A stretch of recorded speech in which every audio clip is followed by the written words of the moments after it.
Halo Bapak Ibu Guru, Suster dan teman-teman semua. Perkenalkan, saya Sharon Davina, nomor absen 28 dari kelas 9B. Pada hari ini, saya ingin mempresentasikan proyek keempat saya yang bertema berani mencoba, berani berubah. Pada pertama-tama, saya akan menjelaskan pelajaran matematika terlebih dahulu. Matematika yang ditanya adalah tinggi gedung tersebut. Diketahui ada jarak 15 meter, tinggi anak 160 cm atau 1,6 meter, dan bayangan 3 meter. Jawabannya adalah 3 per 15 ditambah 3 sama dengan 1,6 per X. 3 per 18 sama dengan 1,6 per X, kita kali silang dan dicoret. X sama dengan 9,6 cm. Yang ditanya adalah lebar sungai. 7 per 5 sama dengan 14 per CE. Jadi dikali silang, jadi hasilnya adalah CE sama dengan 10. Jadi lebar sungai adalah 10 meter. Saya memilih kerusakan alam adalah menangkap ikan dengan bom dan pukat harimau. Penyebab dari kerusakan alam adalah karena menangkap ikan dengan bom lebih mudah dibandingkan menggunakan jaring biasa. Nelayan juga bisa meminimalisirkan terjadinya cacat dan kematian. Dampak atau akibat yang dialami oleh manusia adalah stok ikan menurun sangat drastis untuk dikonsumsi ataupun diperjualbelikan. Yang kedua adalah menurunkan ekonomi di bagian sektor pariwisata, mencemari lingkungan, dan lingkungan laut jadi berbahaya untuk manusia. Cara atau solusinya dalam mengatasi kerusakan tersebut adalah pemerintah menegakkan hukum yang lebih tegas dalam kasus illegal fishing, mengganti dari pengeboman ikan menjadi menggunakan jaring biasa. Halo Pak Bagus dan teman-teman semua, perkenalkan saya Sharon Davina, kelas 9B nomor absen 28. Pada hari ini saya ingin melakukan aktivitas melestarikan lingkungan. Yang saya pilih adalah memilah sampah dan membuang sampah pada tempatnya.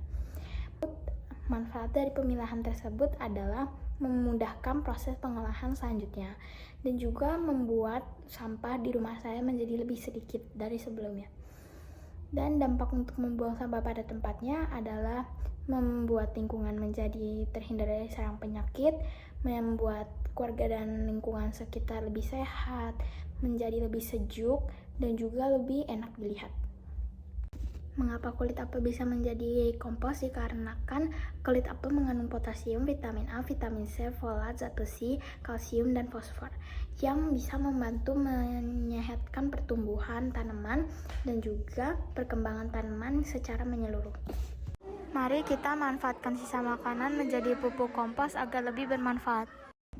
PPKN, tragedi Swampit Suku Dayak versus Madura. Latar belakangnya adalah konflik besar terakhir terjadi antara Desember 1996 dan Januari 1997 yang mengakibatkan 600 korban tewas. Konflik Sampit merupakan kerusuhan antar suku yang melibatkan orang Dayak sebagai penduduk asli dan suku Madura sebagai pendatang. Konflik Sampit diawali dari pembakaran salah satu rumah milik orang Dayak di Jalan Padat Karya pada Minggu. Muncul dugaan bahwa pembakaran rumah tersebut dilakukan oleh orang Madura.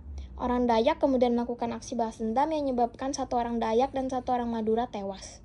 Kerusuhan selanjutnya pecah ke Jalan Tidar yang berjarak sekitar 500 meter dari Jalan Padat Karya.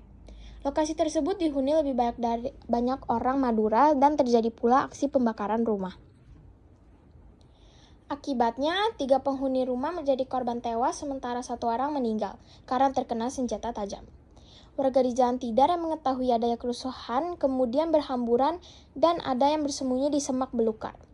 Penduduk Madura pertama kali tiba di Kalimantan pada era 1930-an. Di bawah program transmigrasi yang dicanangkan oleh pemerintah kolonial Hindia Belanda dan dilanjutkan oleh pemerintah Indonesia. Pada tahun 2000, transmigran membentuk 21% populasi Kalimantan Tengah. Suku Dayak merasa tidak puas dengan persaingan yang terus datang dari warga Madura yang semakin agresif. Hukum-hukum baru telah memungkinkan warga Madura memperoleh kontrol terhadap banyak industri komersial di provinsi ini, seperti perkayuan, penambangan, dan perkebunan. Ada sejumlah cerita yang menjelaskan insiden kerusuhan tahun 2001. Versi mengeklaim bahwa ini disebabkan oleh serangan pembakaran sebuah rumah orang Dayak. Rumor mengatakan bahwa kebakaran ini disebabkan oleh warga Madura dan kemudian sekelompok anggota suku Dayak mulai membakar rumah di pemukiman Madura. Dari Asosiasi Masyarakat Dayak mengeklaim bahwa pembantaian oleh suku Dayak dilakukan demi mempertahankan diri setelah beberapa anggota mereka diserang. Selain itu, juga dikatakan bahwa seorang warga Dayak disiksa dan dibunuh oleh sekelompok warga Madura setelah sengketa judi di desa Kerengpangi pada 17 Desember 2000. Versi lain mengeklaim bahwa konflik ini berawal dari percecokan antara murid dan berbagai ras di sekolah yang sama. Cara penyelesaiannya adalah konflik Sampit sendiri mulai mereda setelah pemerintah meningkatkan keamanan, mengevakuasi warga, dan menangkap sejumlah provokator. Akhir dari konflik tersebut adalah dibuatnya kesepakatan berupa perjanjian damai, yang dinamakan Perjanjian Damai Sampit antara warga Dayak dan Madura, dan juga dibuat Tugu Perdamaian sebagai sebuah simbol. IPS, saya memilih masa demokrasi terpimpin di Orde Lama. Yang pertama adalah bidang politik. Parlemen sudah tidak mempunyai kekuatan yang nyata pada zaman demokrasi terpimpin.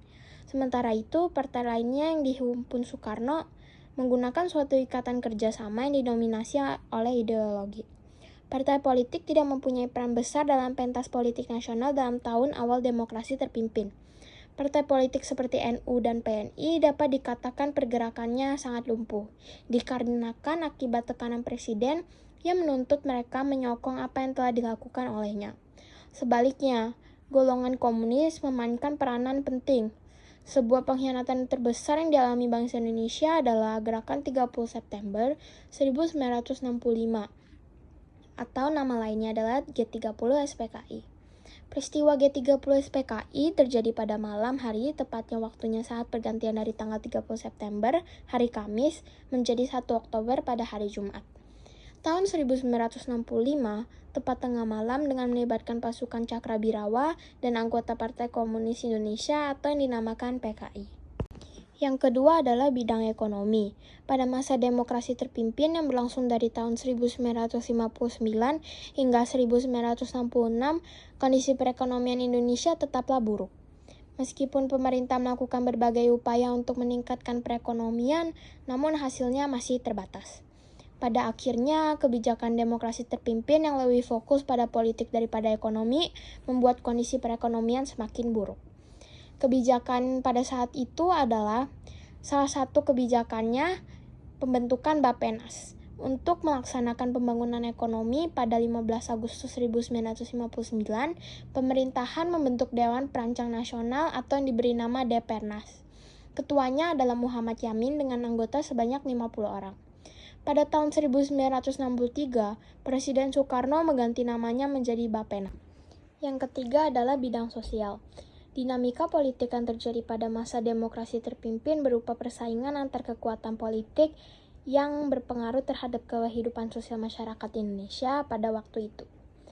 Ajaran Nasakom atau nasionalis agama komunis yang diciptakan Presiden Soekarno sangat menguntungkan PKI dan membuat kedudukan di Indonesia semakin kuat. Melalui Nasakom, PKI berupaya agar seluruh aspek kehidupan masyarakat termasuk bidang sosial, pendidikan, dan seni budaya berada di bawah dominasi politiknya. Kampus dijadikan sebagai sarana politik, mahasiswa yang tidak ikut dalam rapat umum atau demonstrasi dianggap sebagai lawan. Media komunikasi massa seperti surat kabar yang menentang dominasi PKI dicabut surat izin terbitnya. Dengan demikian, surat kabar dikuasai oleh surat kabar PKI, seperti Harian Rakyat, Bintang Timur, dan Warta Bakti. Yang keempat adalah bidang budaya. Keadaannya yaitu adanya sentralisasi. Pada akhirnya menimbulkan konflik Lekra dan Manikebu akibat Manikebu yang tidak mendukung ajaran Nasakom yang didukung oleh pemerintah. Sekarang adalah Orde Baru, masa demokrasi Pancasila. Yang pertama adalah bidang politik. Pemulihan politik luar negeri Indonesia yang bebas dan aktif. Pemulihan hubungan dengan Malaysia, kembali menjadi anggota PBB dan pemilihan umum. Kebijakannya yaitu membubarkan Partai Komunis Indonesia atau PKI dan organisasi-organisasi pendukungnya, serta melakukan pembersihan terhadap anggota dan simpatisan PKI yang dituduh terlibat dalam peristiwa G30 SPKI. Yang kedua, menyelenggarakan pemilu dalam batas waktu yang sudah ditetapkan, yaitu pada tanggal 5 Juli 1968. Pemilu ini diikuti oleh seluruh 10 partai politik. Namun hanya 3 partai yang mendapat kursi di parlemen, yaitu Golkar, PDI, dan P3K. Melakukan politik luar negeri bebas aktif untuk kepentingan nasional. Orde Baru berusaha menjalin hubungan baik dengan negara-negara barat maupun timur, serta mengambil peran aktif dalam organisasi-organisasi internasional seperti ASEAN, OKI, Gerakan Non-Blok, dan PBB 6. Yang kedua adalah bidang ekonomi. Pembangunan ekonomi yang pesat dengan mengadopsi model pembangunan berencana. Orde Baru berhasil meningkatkan pertumbuhan ekonomi rata-rata sebesar 7% per tahun, mengurangi angka kemiskinan dari 60% menjadi 11%, dan meningkatkan pendapatan per kapita dari $70 Amerika Serikat menjadi $1.000 Amerika Serikat. Kebijakannya yaitu membentuk tim ekonomi muda atau yang dinamakan TEM, yang terdiri dari para ahli ekonomi lulusan Amerika Serikat. TEM berperan dalam merumuskan kebijakan ekonomi makro dan mikro yang berorientasi pada pasar bebas dan liberalisasi perdagangan. Yang kedua adalah menerapkan program stabilisasi moneter dengan bantuan dana moneter internasional atau yang dinamakan IMF dan Bank Dunia. Yang ketiga melaksanakan program pembangunan 5 tahun atau Repelita yang dimulai sejak tahun 1969. Program ini mencakup berbagai sektor seperti pertanian, industri, infrastruktur, pendidikan, kesehatan, pertahanan, dan lain-lain. Yang ketiga adalah bidang sosial. Pada masa Orde Baru, kehidupan sosial masyarakat mengalami peningkatan karena pemerintah melaksanakan penstabilan ekonomi dan politik. Pada masa Orde Baru, pemerintahan yang dijalankan menganut sistem presidensial. Di masa ini, pembangunan nasional berkembang dengan sangat pesat. Perkembangan kehidupan politik dan ekonomi bangsa Indonesia pada masa Orde Baru berpengaruh langsung terhadap kehidupan masyarakat. Kebijakan pada saat itu adalah mencanangkan program keluarga berencana atau yang dinamakan KB. Program keluarga berencana ini dicanangkan oleh Presiden Soeharto pada tahun 1970. Program ini menganjurkan 2 anak pada setiap keluarga dan jarak melahirkannya ada anak selama 5 tahun. Program ini bertujuan untuk menekan laju penduduk pertumbuhan dan jumlah penduduk Indonesia. Yang kedua, kebijakannya adalah mencanangkan program wajib belajar. Presiden Soeharto mencanangkan wajib belajar 6 tahun bagi para siswa usia 7-12 tahun. Program ini dicanangkan pada hari Rabu 2 Mei 1984 oleh Presiden Soeharto dan Ibu Tien Soeharto dalam upacara peringatan Hari Pendidikan Nasional dan pencanangan gerakan wajib belajar yang berlangsung di Stadion Utama, Senayan, Jakarta. Keempat adalah bidang budaya. Kebijakannya yaitu penggunaan EYD sampai sekarang. Sejarah penyempurnaan bahasa Indonesia telah sebenarnya sudah dilakukan sejak awal kemerdekaan. Namun, belum menemui kesepakatan dikarenakan bahasa masih sangat kental dengan kosakata dan dialog bahasa Melayu. Di bulan Agustus tahun 1972, identitas bahasa Indonesia menemui titik terang. Di tahun itu juga ditetapkan penggunaan EYD pertama. Pengembalian artefak dari Belanda. Karena politik era Orde Lama yang menentang negara barat, banyak peninggalan sejarah yang dirampas bangsa kolonial sebelum dikembalikan ke Indonesia. Setelah menjadi presiden, Soeharto memperbaiki hubungan dengan Belanda. Setelah kunjungan ke negeri Belanda, Ratu Juliana secara simbolik mengembalikan naskah Negara Kertagama sebagai awal dari pengembalian artefak milik Indonesia. Naskah Negara Kertagama itu baru benar-benar dikembalikan ke Indonesia tahun 1972. Di tahun 1977, pemerintahan Belanda mengembalikan sejumlah benda budaya, antara lain Prajnaparamita, payung, pelana kuda, dan tombak pangeran Diponegoro, serta 243 benda pusaka Lombok hasil invasi militer di Puri Cakranegara tahun 1894. Yang kelima adalah kesimpulan secara umum. Perbedaan bidang ekonomi saat Orde Lama dan Orde Baru adalah pada masa Orde Lama, ekonomi sangat buruk karena pada zaman itu sangat mengutamakan politik dibanding perekonomian negara. Pada masa Orde Baru, pertumbuhan ekonomi sangat naik pesat hingga mengurangi angka kemiskinan dari 60% menjadi 11%. Dan pendapatan dari luar negeri yang sangat tinggi, yaitu $70 Amerika Serikat menjadi $1.000 Amerika Serikat. Persamaan di bidang politiknya adalah masih sama penggunaan sistem kabinet Indonesia, yaitu presidensial dari dulu hingga sekarang. PJOK, Apa itu sirkuit training? Sirkuit training adalah latihan yang dilakukan dengan membentuk beberapa pos latihan. Saya melakukan gerakan backup. Manfaat dari latihan backup adalah melatih kekuatan otot pinggang dan otot pahat bawah. Selanjutnya adalah push up. Manfaat push up adalah menguatkan otot lengan, meningkatkan kekuatan tubuh, dan masih banyak lagi. Saya memilih untuk olahraga sirkuit trainingnya adalah tenis lapangan. Mengapa saya memilih tenis lapangan? Menurut saya, tenis lapangan cukup membakar kalori yang banyak dan seru. Disarankan sebelum melakukan aktivitas tersebut, melakukan pemanasan dan setelah selesai melakukan pendinginan. Pos pertama, saya membuat jenis latihannya adalah squat dengan jumlah set 3x20. Manfaat squat adalah melatih otot kaki dalam tenis lapangan sehingga semakin kuat kaki untuk bergerak. Di pos kedua, jenis latihannya adalah push up dengan jumlah set 3x20. Manfaatnya adalah melatih kekuatan otot tangan dan otot kaki dalam tenis lapangan sehingga semakin kuat tangan untuk memegang raket karena raket cukup berat dan kelincahan dalam tenis lapangan. Di pos ketiga, saya membuat jenis latihan sit up dengan jumlah set 3x30. Sit up memiliki manfaat dalam tenis lapangan yaitu melatih kekuatan otot panggul, otot pinggang, bagian bawah sehingga membuat tubuh tidak kehilangan keseimbangan jika sedang lari. Di pos keempat, saya membuat jenis latihannya adalah sprint. Jumlah setnya adalah 3x20. Manfaat sprint yaitu melatih kecepatan dalam tenis lapangan. Di pos kelima, saya mengambil jenis latihan yaitu backup dengan jumlah set 3x30. Backup memiliki manfaat yaitu melatih fleksibilitas. Waktu rest untuk 1 kali set di akhir selama 20 detik. Setelah itu kembali ke pos awal dan lakukan latihan yang berulang selama 3 kali. Selanjutnya adalah IPA. Seorang gadis berumur 16 tahun Sulawesi Tengah diperkosa oleh orang hingga menyebabkan pada alat kelaminnya sobek berdasarkan hasil visum dari RSUD. Dampak mentalnya adalah muncul pikiran-pikiran untuk bunuh diri, menyakiti diri sendiri, mengalami susah tidur dan kemungkinan susah tidur. Dampak sosialnya adalah trauma dengan orang sekitar, sulit untuk mempercayai orang lain, takut untuk berkomunikasi dengan orang sekitar.